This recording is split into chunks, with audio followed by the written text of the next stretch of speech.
Hey there guys, Adam Fishwick here. Now in today's video I'm going to talk about every single Doctor we've had. Now, I was going to start to draw them though, but they didn't turn out that good, and I made the video very long, and my memory of my camera got full, so I just thought to quickly talk about them instead. Hope you enjoy.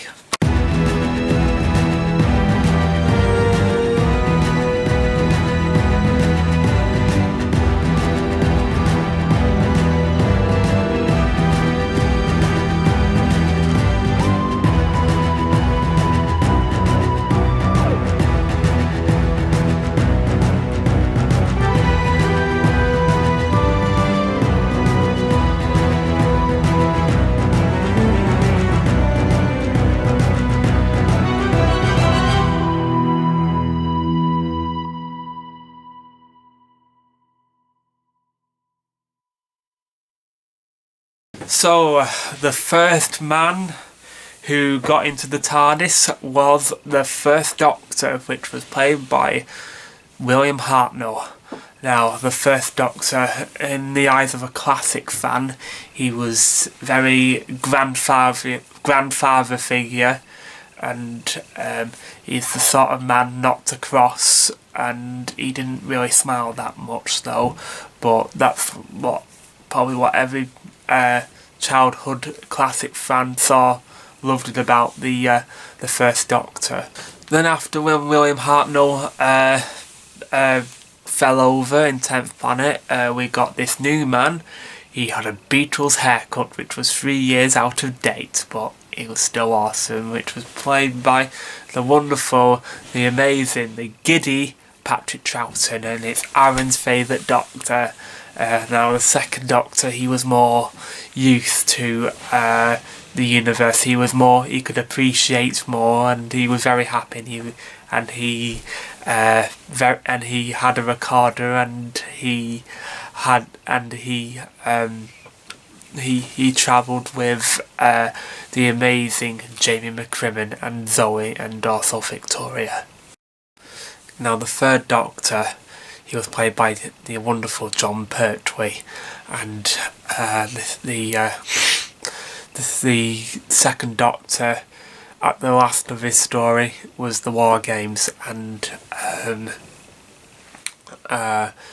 he was sent to Earth by the Time Lords and forced him to regenerate. So he couldn't travel about, so he had no choice but to stay in unit, and he tried to find ways to fix the TARDIS. And the third Doctor, he was very dandy fancy man, and he was more of the James Bond Doctor, and I absolutely loved him.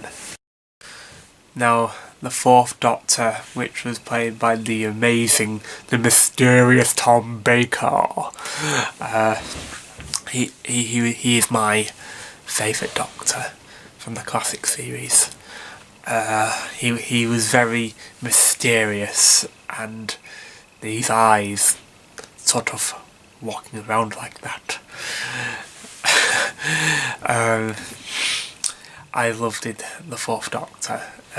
He wore a big scarf, and he offers anyone a jelly baby, and if I ever meet Tom Baker, I would ask him if he would like a jelly baby, but I heard that he also offers you jelly babies. Now we get to a more younger, dashing Doctor, which was played by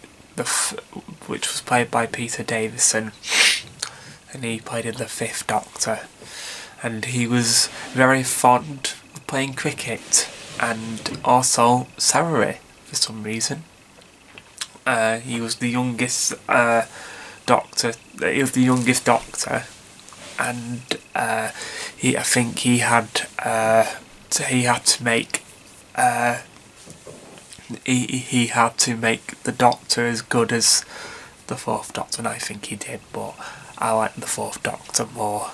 And I think I have to say the same with the second Doctor with Patrick Troughton. He had to reinvent the character, but I'm also going to be talking about that when I get up to Matt Smith. And yeah, he was more the friendly Doctor, like the second Doctor, and I loved him too. Now, the sixth Doctor, he was not right in the head.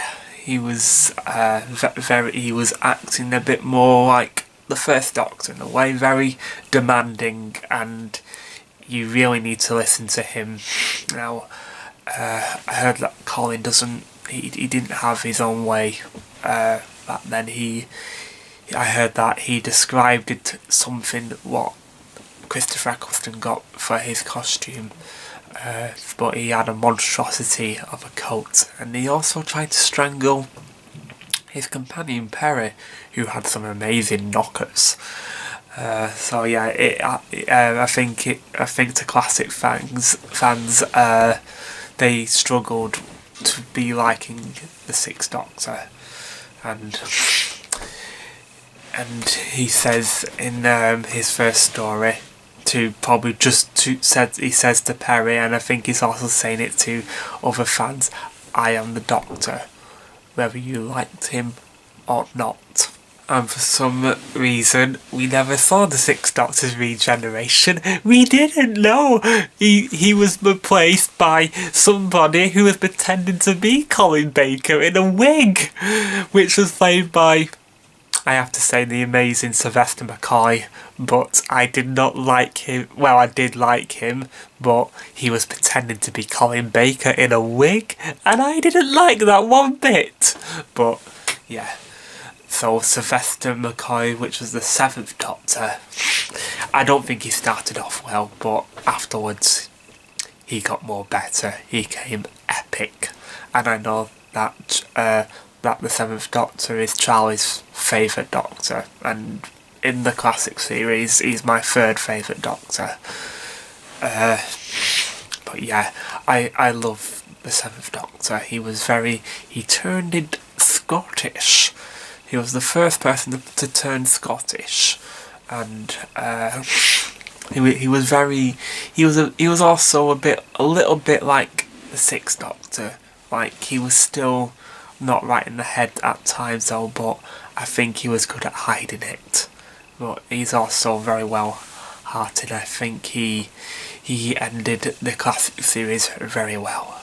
Unfortunately, back in 1989, the show got hacked, so it was a big shame for Sylvester McCoy and Sophie Aldridge. But as I said, this seventh Doctor ended the classic series very well. So they had to wait for a few years, and in 1996, the year I was born actually, they had a movie, and they had Paul McGann, who played the Eighth Doctor. It's a good story. It's a good film, and luckily we still had another appearance of the Seventh Doctor, so I was very happy with that. And the movie, it was good. I liked Paul McGann as the Doctor. It's just a shame that he wasn't in much, but I know that he's in Big Finish, but I wasn't a fan of Eric Roberts' Master. But yeah, another good film, but some people like it, some people don't. And then they had to wait until 2005.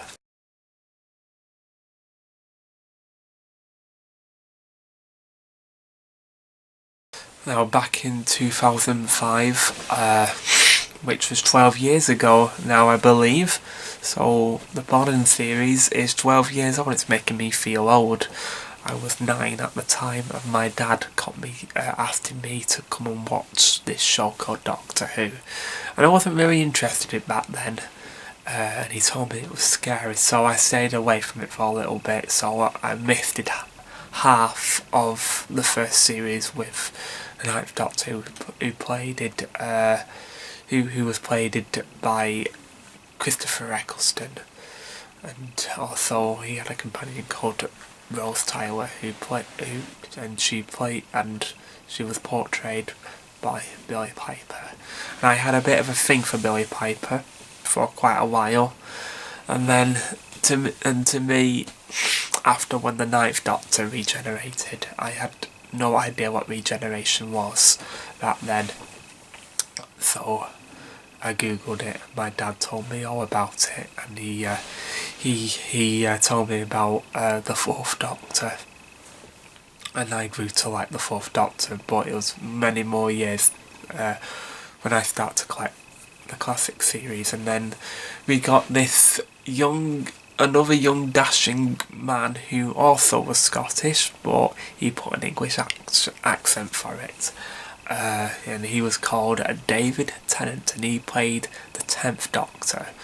And David Tennant, he was very well known to fans now, and he mostly got me into the show. So this was a time when I was looking forward to every single Doctor Who episode to come out. It was basically my thing now. It changed with my life.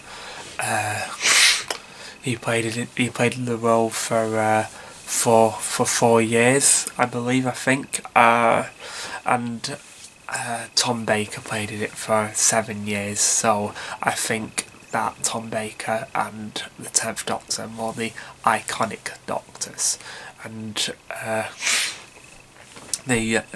think that fans learnt to like the 10th Doctor, and I did too. And he had some really great stories, like the Go in the Fireplace, stuff like that. And he was my favourite Doctor from the modern series. I had to change camera here, so yeah. So the 11th Doctor, Matt Smith, he had to reinvent the character again, same with Patrick and Peter Davison. And because the first Doctor regenerated and classic fans weren't used to, had to like Patrick Troughton, and he did it brilliantly. And I have to say with Peter Davison, because Tom was playing the Doctor for 7 years, he was the longest Doctor, and he still is to this day. And I still love the Fourth Doctor, and I know my friend Paul Richards, he loves the Fourth Doctor.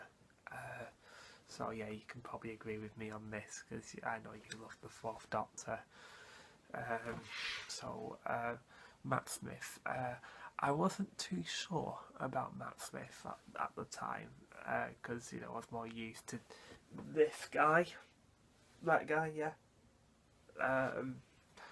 So I had to go to like Series 5, and at the time I grew to like him. I love Matt Smith now, I love the 11th Doctor, and he is definitely at one of my favourites. Now the current Doctor, the Doctor we all know now, and he's just announced that he's leaving, so I'm very sad. So we got a more older Doctor this time. He also had a Scottish accent, and it is Peter Capadi, and he played in the 12th Doctor. And the 12th Doctor again, I think to other fans who were more used to younger Doctors, they had to grow to like the 12th Doctor, and he was. I also had to grow to like the 12th Doctor a little bit more though, but I absolutely love him now, and to me, I think. Peter Capaldi has got quite a cool things. He can play the guitar. He's very used to the show, because he said that he's been watching it since he was a kid, and he also wrote to the Radio Times when he was 15 about Doctor Who, yeah, he was very used to the show, and and I really grew to like him, and I'm really sad that he's going, and I'm going to welcome in the new guy, or I'm hoping that it's going to be a guy, whoever's going to play the 13th Doctor. So that's it, guys. Please give me a like, and I shall see you next time. See ya. Ah, hello. Why not subscribe to Adam Time Lord Fishwick's YouTube channel? It's very good, you know. Goodbye.